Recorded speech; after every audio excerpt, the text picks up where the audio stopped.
नमस्कार, स्वागत है आपका हमारे चैनल नेक्स्ट 9 स्पिरिचुअल में और मैं हूं आपके साथ श्रुति।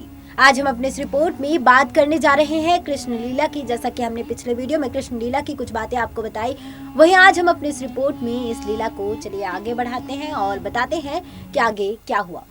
बता दें कि महाराज का अर्थ बताया जाता है और बताया जाता है कि आगे चलकर अब श्री कृष्ण की राजनीतिक लीलाओं और महान यादव वीरों का आतताई कंस से लोहा लेने का समय आ रहा है। उधर कंस अपने शयन कक्ष में सोया रहता है तो वह स्वप्न में देखता है कि उसके चारों ओर भयंकर राक्षस हाथ में फरसा, तलवार, त्रिशूल इत्यादि लिए भयंकर नृत्य करके उसे मारने को आतुर है। तभी एक राक्षस उसके सिर पर तेल डालता है और दूसरा उसकी गर्दन काट देता है। घबराकर उसकी आंख खुल जाती है, वह नींद से जागृत हो जाता है। वह भयभीत होकर पलंग से नीचे उतरकर कांपने लगता है। तभी उसे विष्णु भगवान नजर आते हैं। वह दोनों हाथों से अपनी आंखें बंद कर लेता है और चीखता है, सैनिक सैनिक। सैनिक उसके पास पहुंचते हैं तो वह कहता है, जाओ चाड़ूर को बुलाओ, मुष्टिक को बुलाओ, कल प्रातः दरबार में हमारे समस्त सेना नायक उपस्थित हो। प्रातः दरबार में बाणासुर कहता है कि महाराज कंस, हमने आपके इस भयानक स्वप्न का विवरण भी सुन लिया और मथुरा के महापंडित सत्यजी की धारणा भी कि ये स्वप्न किसी बहुत बड़े विनाश का सूचक है। लेकिन इन दोनों ही बातों से ना तो हम भयभीत हुए और ना ही चिंतित हुए, परंतु हमें चिंता हो रही है तो केवल आपकी इस दशा को देखकर। शेर की तरह दहाड़ने वाला कंस आज हमें स्वयं डरा हुआ दिखाई दे रहा है। इसी बात ने हमें चिंता में डाल दिया मित्र, क्योंकि युद्ध नीति कहती है कि शत्रु को जीतने का सबसे पहला गुण ये होता है कि उसे पहले भयभीत कर दो, इससे उसकी शक्ति आधी रह जाती है। इसलिए सबसे पहला काम तो ये करिए मित्र कि अपने हृदय से इस डर को, इस भय को निकाल दीजिए। यह सुनकर कंस कहता है कि इस डर को कैसे अपने हृदय से निकाल दूं मित्र, क्योंकि मैं प्रत्यक्ष देख रहा हूं कि तुम्हारा ये त्रिलोक विजयी कंस उस बच्चे के सामने आज तक हारता चला आ रहा है। उसके सामने हमें अपनी हर चाल में मात खानी पड़ रही है। उसने हमारे परम शक्तिशाली योद्धाओं का एक एक करके संहार किया। वह चाहता तो अब तक हमारा भी संहार अवश्य कर सकता था, पर ऐसा नहीं किया उसने।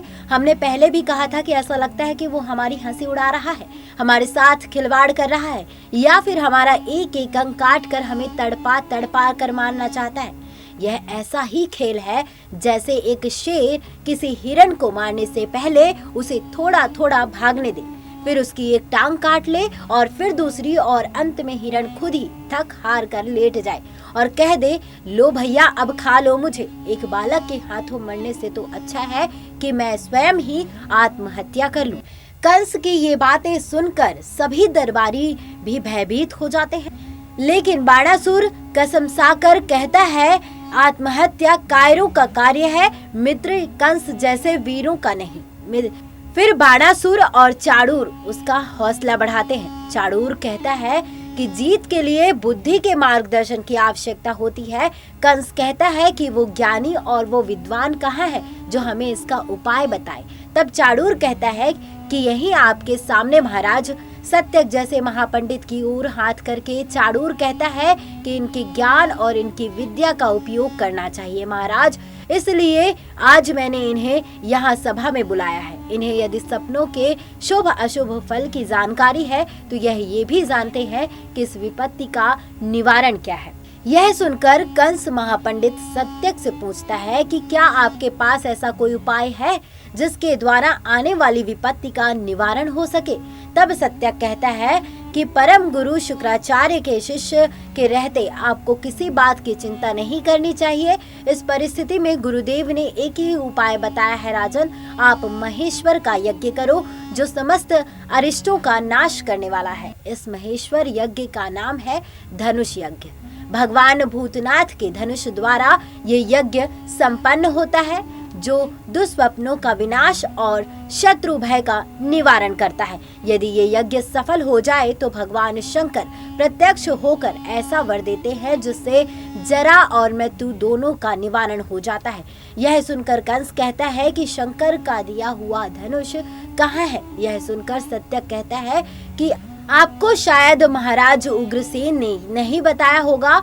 वह धनुष कई पीढ़ियों से मथुरा के राजकुल के पास है और वो आपको गुप्त कोश में मिलेगा। यह धनुष महादेव जी ने नंदी को, नंदी ने परशुराम को और परशुराम ने आपके पूर्वजों को दिया था। ऐसे 2 ही धनुष थे, एक त्रेता में श्री राम के द्वारा तोड़ा गया था और दूसरा आपके राजकुल के पास है, जिससे त्रिपुरासुर का वध किया गया था। यदि उस धनुष की निर्विघ्न पूजा करेंगे तो आपका कभी अनिष्ट नहीं होगा। यह सुनकर कंस आश्चर्य करने लगता है और प्रसन्न हो जाता है। तब बाणासुर पूछता है, इस यदि शब्द का प्रयोग क्यों कर रहे हैं आप? क्या उसकी पूजा निर्विघ्न होने में आपको कोई शंका है? इस पर महापंडित सत्यक कहता है कि नहीं महाराज, क्योंकि यह धनुष इतना कठोर है कि महाबली शेषनाग, सूर्य और स्वयं कार्तिकेय भी नहीं झुका सकते। फिर भी गुरुदेव ने कहा था कि यज्ञ के बीच में ये धनुष टूट जाएगा तो यजमान का नाश हो जाएगा। यह सुनकर कंस और बाणासुर भयभीत हो जाते हैं। फिर सत्यक कहते हैं कि परंतु उन्होंने यह भी कहा था कि नारायण के सिवाय इस धनुष को कोई और तोड़ नहीं सकेगा। यह सुनकर कंस और बाणासुर प्रसन्न हो जाते हैं। तब सत्यक कहता है कि इसलिए मुझे यज्ञ की सफलता में कोई शंका नहीं। महाराज, आप इस यज्ञ का अनुष्ठान दृढ़ता पूर्वक करें, आपकी विजय होगी। यह सुनकर कंस और बाणासुर प्रसन्न होकर हंसने लगते हैं। बाणासुर कहता है कि मैं तो कहता हूँ कि उसी स्थान पर कृष्ण को भी बुलाइए। एक ही स्थान और एक ही समय पर दोनों ही कार्य सिद्ध हो जाएंगे, आपकी सिद्धि और शत्रु की मृत्यु। यह सुनकर कंस खुश होकर कहता है कि परंतु उसे किस बहाने से बुलाएंगे?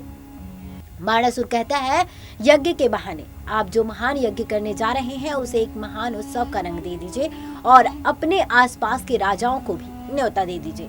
मथुरा की जनता इस धार्मिक कार्य को देखकर प्रसन्न हो जाएगी और अपने राज्य के वीर योद्धाओं को भी वहां पर बुलाइए ताकि वो अपनी अपनी वीरता का प्रदर्शन कर सकें। और इसी बहाने कृष्ण को भी वहां पर बुलाइए कि गोकुल में उसने कालियानाग का दमन कर और गोवर्धन पर्वत उठाकर जो उसने वीरता का प्रदर्शन किया है उसी के लिए सारी प्रजा के समक्ष उसे सम्मानित किया जाएगा। यह सुनकर चाणूर कहता है कि वह वाह क्या चाल है, बस एक बार वह हमारे जाल में आ जाए तो उत्सव के द्वार पर खड़ा हमारा हाथी कंवल यापिड़ उसे कुचल देगा अथवा हम उसे अखाड़े में मल्ल युद्ध के लिए चुनौती देंगे और मल्ल युद्ध में हमारे पहलवान उसके शरीर का खंड कर देंगे।